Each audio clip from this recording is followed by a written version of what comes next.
हाम्रो आवाज तपाईको, बोली हाम्रो आवाज तपाईको, युगवाणी नेटवर्क। तथ्य शीघ्र समाचार विश्लेषण विचार, युगवाणी नेटवर्क। विकासमा सहभागिताका लागि युगवाणी नेटवर्क। समुदायका लागि सञ्चार, युगवाणी नेटवर्क।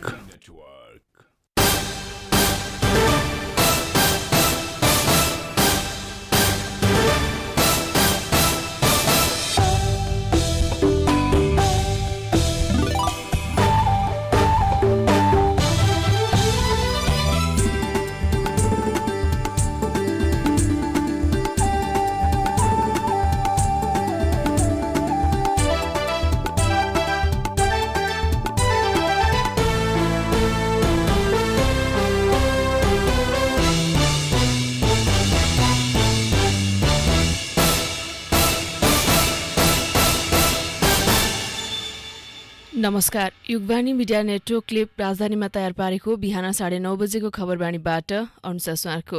खबरवाणी काठमाडौँमा रेडियो उपत्यका 87.6 मेगाहर्ज र रेडियो उपत्यका .com.np मार्फत सुनिरहनु भएको छ। खबरवाणी सुरु गरौं मुख्य खबरका शीर्षकबाट।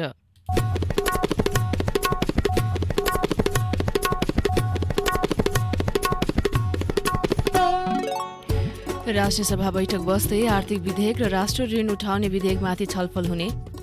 नेकपा एमालेको केन्द्रीय कमिटी बैठक बस्दै चार्जिङ स्टेशन निर्माणका लागि राष्ट्र बैंकले सहुलियत ब्याजदरमा कर्जा दिने।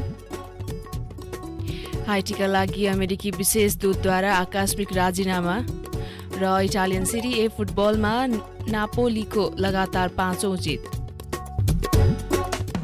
हरेक व्यवसायको ठुलो समाधान, होलसेल कम्प्लेक्सको ठुलो पहिचान, सुविधा सम्पन्न अत्याधुनिक नेपालकै ठुलो क्षेत्रमा बनेको एनबिटिसी होलसेल कम्प्लेक्स। हरेक सामान एउटै छाना मुनि पाइने, सबैभन्दा भव्य चाहे जस्तै हुने। काठमाडौँको नाका कलङ्की रिङ रोडमा रहेको हजारौं आउटलेट्स, ठुलो क्षेत्रमा बनेको एनबिटिसी होलसेल कम्प्लेक्स। काठमाडौँको मुख्य नाका कलङ्कीमा अवस्थित बिहान 7 बजेदेखि खुल्ने रिफ्रेशमेन्ट र चेन्जिङ रुम्सको व्यवस्था भएको करिब 1000 आउटलेट्स, 26 एस्केलेटर्स, 7 लिफ्टहरू, पर्याप्त parking space, 2.2 kilometre shopping length, 5,25,000 square फिटमा फैलिएको 77 जिल्लामै ढुवानीको व्यवस्था। NBTC national business trade centre. यहाँ एउटै छाना मुनि रेडिमेड लत्ता कपडा, जुत्ता चप्पल, cap, belt, bag, purse, kurta salwar, sari, cosmetic, चस्मा, खेलौना, इलेक्ट्रोनिक्स लगायतका सम्पूर्ण सामग्रीहरूको होलसेल कम्प्लेक्स। एनबिटिसी नेपालकै सबैभन्दा ठुलो wholesale complex. Oh my god Vinita, तिम्रो घरमा त अल्ट्राटेक ब्रान्डको सामान मात्रै पो देख्छु। हो नि, हाम्रो घरमा त अल्ट्राटेक ब्रान्डका घरायसी सामानले भरिएको छ। बलियो र टिकाउका साथै भरपर्दो सेवाको लागि ढुक्क छु। त्यही त, kitchen chimney, cooking range, oven, fridge, induction चुलो, इन्फ्रारेड चुलो, स्ट्यान्ड फ्यान, वल फ्यान र आरो फिल्टर पनि रहेछ। यो आरो फिल्टरमा त तातो पानी र चिसो पानी पनि आउँछ, अनि तरकारी फलफुल पखाल्न डिटक्सिफायर पनि छ। म पनि आजै अल्ट्रा सोरुम जान्छु र सबै सामान लिएर आउँछु। कहाँ जाँदा उचित होला? अल्ट्राका घरायसी सामान देशैभर उपलब्ध छ। नजिकैको डिलर तथा डिस्ट्रिब्युटरमा जाने नि। For more details, visit www.ultragroup.com.np. Phone number 01-411-7043, 411-7143. World Trade Center, 2nd floor, Tripureshwar. For dealer and distributor, 9851-00505, Ultra Group.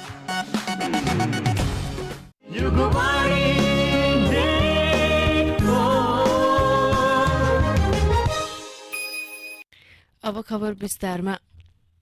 राष्ट्रिय सभा बैठक आज बस्दैछ। बिहान 11 बजे बस्ने बैठकमा आर्थिक विधेयक 2078 र राष्ट्र ऋण उठाउने विधेयक 2078 माथि छलफल हुनेछ।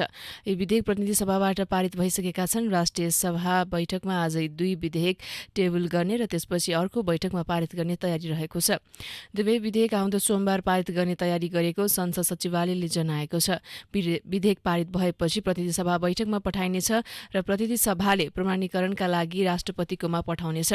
यसअघि संघीय संसदका दुवै सदनबाट पारित भएको विनियोजन विधेयक 2078लाई हिजोको राष्ट्रपति विद्यादेवी भण्डारीले प्रमाणीकरण गर्नुभएको थियो। विधेयक प्रमाणीकरण भएसँगै सरकारलाई खर्च गर्ने बाटो खुलेको छ। नेकपा एमालेको केन्द्रीय कमिटिको बैठक आज सुरु हुँदैछ। बिहान 11 बजे तुलसीलाल प्रतिष्ठान भवन च्यासलमा सुरु हुने बैठकमा विधान महाधिवेशनको राजनीतिक प्रतिवेदन, संगठनात्मक प्रस्ताव र विधान संशोधन प्रस्तावमाथि छलफल हुने केन्द्रीय कार्यालयका सचिव शेरबहादुर तामाङले जानकारी दिनुभयो। उहाँका अनुसार बैठकले यी विषयहरू पारित गर्नेछ। यसअघि एमालेको स्थायी समिति बैठकमा पेश भएको विधान संशोधन मस्यौदामा 70 वर्ष उमेर हदलाई कायम राख्ने प्रावधानलाई यथावत राखिएको छ। यो मस्यौदा विधान महाधिवेशनबाट अनुमोदन भएमा एमालेका दोस्रो तहका नेताहरूलाई आउँदो मङ्सिरमा हुने 10औं महाधिवेशन नै नेतृत्वमा पुग्ने अन्तिम अवसर पुग्नेछ। एमालेको विधान महाधिवेशन आउँदो 15 देखि 17 सम्म काठमाडौँमा हुनेछ। विद्युतीय गाडीका लागि अति आवश्यक पर्ने चार्जिङ स्टेशन निर्माणका लागि नेपाल राष्ट्र बैंकले सहुलियत ब्याज दरमा कर्जा दिने व्यवस्था गरेको छ। विद्युतीय गाडीको प्रवर्धन होस् र विद्युत खपत पनि बढी होस् भन्ने लक्ष्यका साथ त्यस्तो व्यवस्था गरिएको राष्ट्र बैंकले जनाएको छ। राष्ट्र बैंकले पुनर्कर्जा कार्यविधिमा तेस्रो संशोधन गर्दै विद्युतीय गाडीका लागि सहज रूपमा चार्ज हुने प्रणाली स्थापनाका लागि चार्जिङ स्टेशन निर्माण विशेष ध्यान दिएको हो। विशेष पुनर्कर्जाका लागि विभिन्न कार्ययोग्य मानिने व्यवस्था अन्तर्गत विशेष गरी विद्युतीय गाडीका लागि आवश्यक चार्जिङ स्टेशन स्थापनाका लागि प्रभाव भएका कर्जालाई त्यसमा समेटेको छ। पछिल्ला दिनमा निजी क्षेत्रले समेत चार्जिङ स्टेशन निर्माणमा विशेष प्राथमिकताका साथ काम गरिरहेका छन्। देशभर विभिन्न 15वटा चार्जिङ स्टेशन सञ्चालनमा आइसकेका छन्। त्यस्तै नेपाल विद्युत प्राधिकरणले समेत देशभरै 50वटा चार्जिङ स्टेशन निर्माणको प्रक्रिया अगाडि बढाइसकेको छ।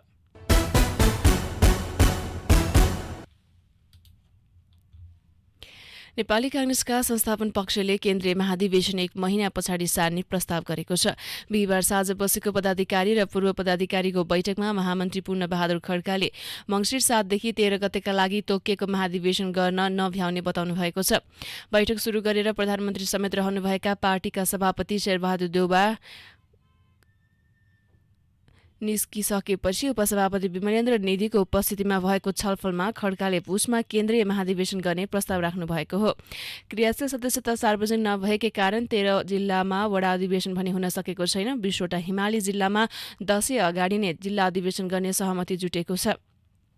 देउवा निकट महामन्त्री खड्काले प्रदेश अधिवेशन छठ पछाडि गर्ने प्रस्ताव राख्नु भएको छ। मङ्सिरको पहिलो सातातिर हुने उहाँले बताउनु भएको छ। त्यस्तै मन्त्री खड्काले केन्द्रीय महाधिवेशन 1 महिना पछाडि सारेर पुस 9 देखि 13 सम्म गर्ने प्रस्ताव गर्नुभएको छ। कांग्रेसले 2077 भदौ 23 अगाडि नै केन्द्रीय महाधिवेशन सक्नुपर्ने बताएको थियो। 5 वर्ष कार्यकाल पूरा गरेर थपिएको 6 महिना 23 भदौमै सकिसकेको छ। केन्द्रीय महाधिवेशन गर्न नसकेपछि 18 भदौमा कांग्रेसले वडा अधिवेशन सुरु गरेर त्यही जानकारी निर्वाचन आयोगलाई दिएको थियो। त्यस्तै कांग्रेस सभापति एवं प्रधानमन्त्री शेरबहादुर देउवाको गृह जिल्ला डडेलधुरामा कांग्रेस नेता तथा कार्यकर्ताले रिले अनसन सुरु गरेका छन्। पश्चातापूर्ण तरिकाले क्रियाशील सदस्यता वितरण गरेर आफूहरूको सहभागिता बिना जबरजस्ती वडा अधिवेशन गराएको भन्दै उनीहरू बिहिबारदेखि रिले अनसनमा बसेका हुन्। वडा अधिवेशन प्रक्रिया रद्द गर्न केन्द्रीय कार्य समिति र केन्द्रीय निर्वाचन समितिमा औपचारिक जानकारी गराए पनि कुनै सुरुवाई नहुँदा बाध्य भएर अनसनमा बस्नु परेको डडेलधुरा कांग्रेसका उपसभापति करुणाकर भट्टले जानकारी दिनुभयो। क्रियाशील विवाद टुङ्गो लगाउन सम्पन्न भएको वडा अधिवेशनलाई मान्यता नदिन लगायत माग अघि सारेर जिल्ला स्थित पार्टी कार्यालयमा उनीहरू अनसनमा बसेका हुन्।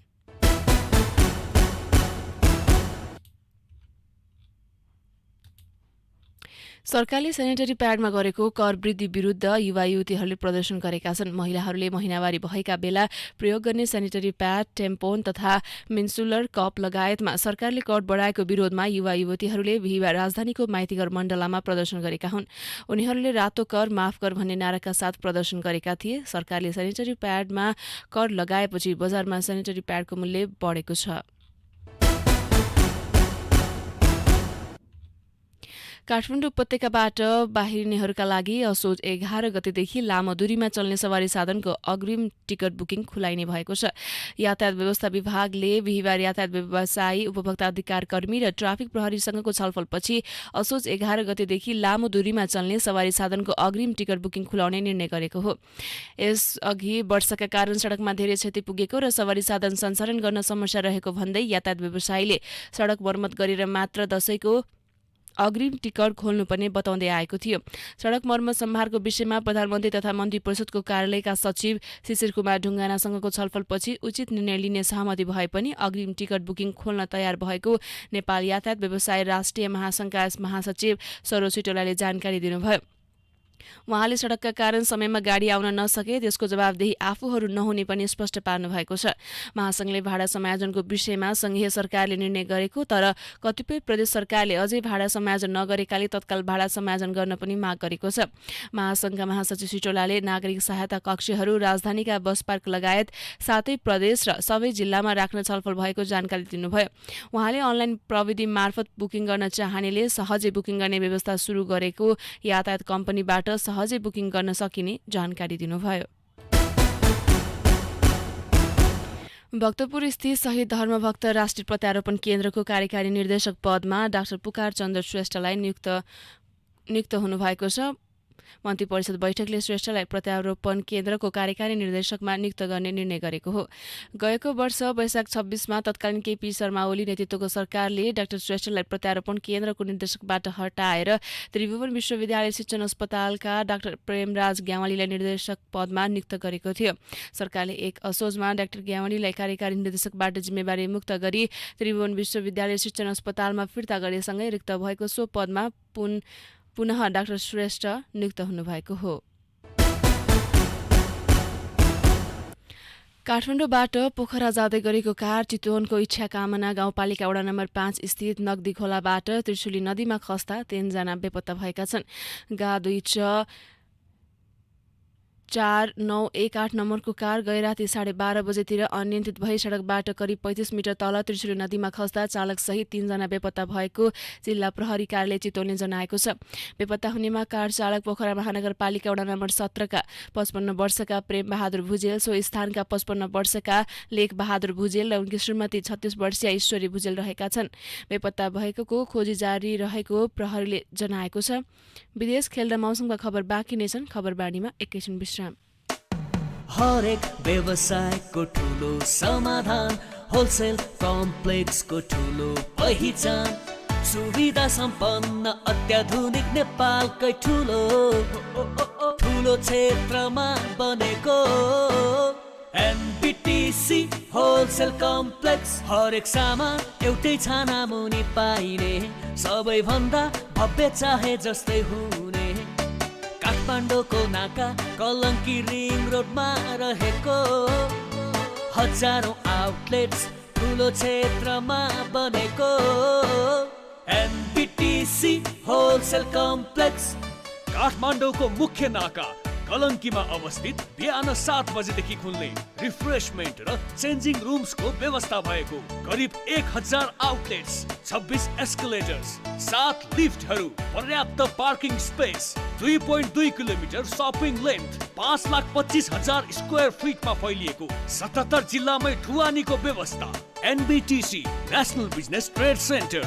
यहाँ एउटै छाना मुनि रेडिमेड लत्ता कपडा, जुत्ता चप्पल, cap, belt, bag, purse, kurta salwar, sari, cosmetic, चस्मा, खेलौना, इलेक्ट्रोनिक्स लगायतका सम्पूर्ण सामग्रीहरूको होलसेल कम्प्लेक्स। एनबिटिसी नेपालकै सबैभन्दा ठुलो होलसेल कम्प्लेक्स।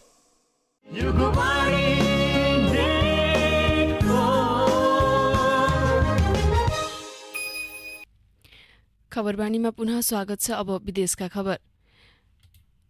हाइटीका लागि अमेरिकी विशेष दूतले आकस्मिक राजीनामा दिनुभएको छ। नियुक्ति भएर जिम्मेवारी सम्हालेका 2 महिनामै विशेष दूत डानियल फुटले पदबाट राजीनामा दिनुभएको बीबीसीले जनाएको छ। अमेरिका र मेक्सिकोको सीमा क्षेत्रमा हाइटीबाट आएकाहरूको विषयमा भएको विवादका कारण उहाँले राजीनामा दिनुभएको खबरमा उल्लेख गरिएको छ। हाइटीका हजारौं शरणार्थी तथा अवैध आप्रवासीलाई अमेरिकाबाट हाइटी पठाउन थालिएको बाइडेन प्रशासनको निर्णयलाई आफूले अमेरिकी प्रतिनिधिको रूपमा सहजीकरण गर्न नसकेको भन्दै राजीनामा दिएको बताउनु भएको छ। उहाँले विदेश मन्त्रीलाई पठाउनु भएको राजीनामा पत्रमा हाइटीमा आफ्नो ज्यान जोगाउन पनि कठिन रहेको उल्लेख गर्नुभएको छ। अमेरिकाको यो निर्णयले हाइटीका नागरिकलाई आक्रोशित बनाएकाले उनीहरूले कूटनीतिक मर्यादा भुलेर आफूमाथि आक्रमण गर्न सक्ने चिन्ता व्यक्त गर्नुभएको छ। आप्रवासी तथा शरणार्थीहरूमा बस्ने शिविर, खाद्य पदार्थ, पैसा लगायत अति आवश्यक चिजको नै अभाव रहेको उहाँको भनाइ छ। कतिपय शरणार्थीहरू मानसिक समस्यामा रहेको पनि उहाँले बताउनुभयो। गएको आइतबारदेखि अमेरिकाले मेक्सिकोको सिमानामा रहेको टेक्सास शिविरबाट 1400 जना आप्रवासीहरूलाई फर्काइसकेको छ। भूकम्प र राजनीतिक अस्थिरताबाट भागेर आएका आप्रवासीलाई यसरी फिर्ता गर्ने निर्णय अमानवीय भएको उहाँले टिप्पणी गर्नुभएको छ।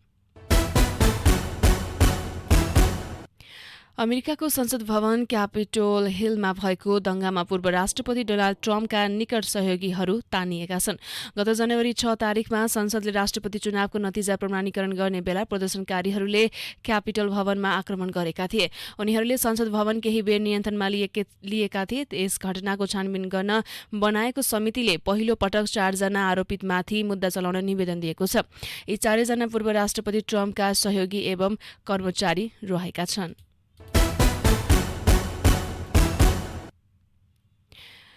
अब खेल। इटालियन सिरी ए फुटबलमा नापोलीले लगातार 5औं जित निकालेको छ। गैराती भएको खेलमा स्याम्पडोरियालाई 4-0 गोल अन्तरले पराजित गर्दै नापोलीले जितको यात्रा कायम राखेको हो। नापोलीको जितमा विक्टर ओसिमहेनले 2 गोल गरे। फाभिन र पियोटर जिलिन्स्कीले 1-1 गोल गरे। खेलको 10औं मिनेटमा विक्टरले गोल गर्दै नापोलीलाई सुरुवाती अग्रता दिलाएका थिए। जितसँगै नापोलीले 5 खेलमा 15 अङ्क जोडेको छ। स्याम्पडोरिया 5 अङ्क जोडेर 13औं स्थानमा रहेको छ।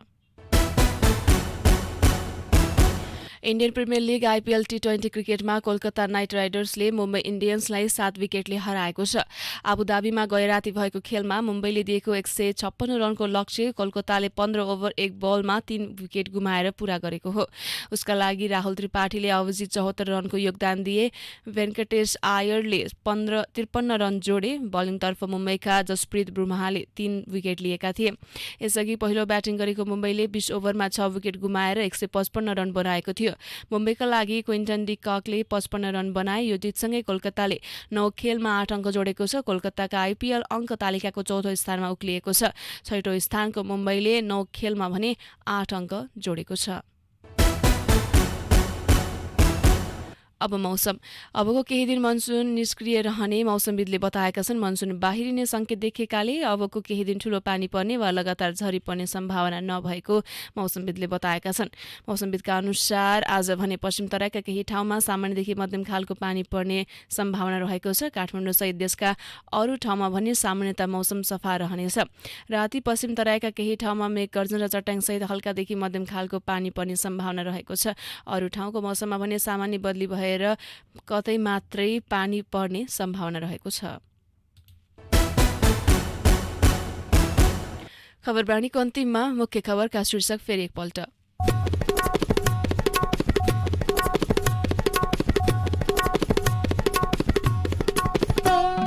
राष्ट्रिय सभा बैठक बस्दै आर्थिक विधेयक र राष्ट्रिय ऋण उठाउने विधेयकमाथि छलफल हुने। नेकपा एमालेको केन्द्रीय कमिटी बैठक बस्दै। चार्जिङ स्टेसन निर्माणका लागि राष्ट्र बैंकले सहुलियत ब्याज दरमा कर्जा दिने। हाइटीका लागि अमेरिकी विशेष दूतद्वारा आकस्मिक राजीनामा र इटालियन सिरी ए फुटबलमा नापोलीको लगातार 5औं जित। युगबाणी मिडिया नेटवर्कले राजधानीमा तयार पारेको खबरबाणी अहिलेलाई यति नै। 11:30 बजे खबरबाणी लिएर फेरि आउनेछौँ। यसपछि आजको मुद्दाको पुनः प्रसारण सुन्न सक्नुहुन्छ। हामीलाई सुन्दै रहनुहोला। नमस्कार।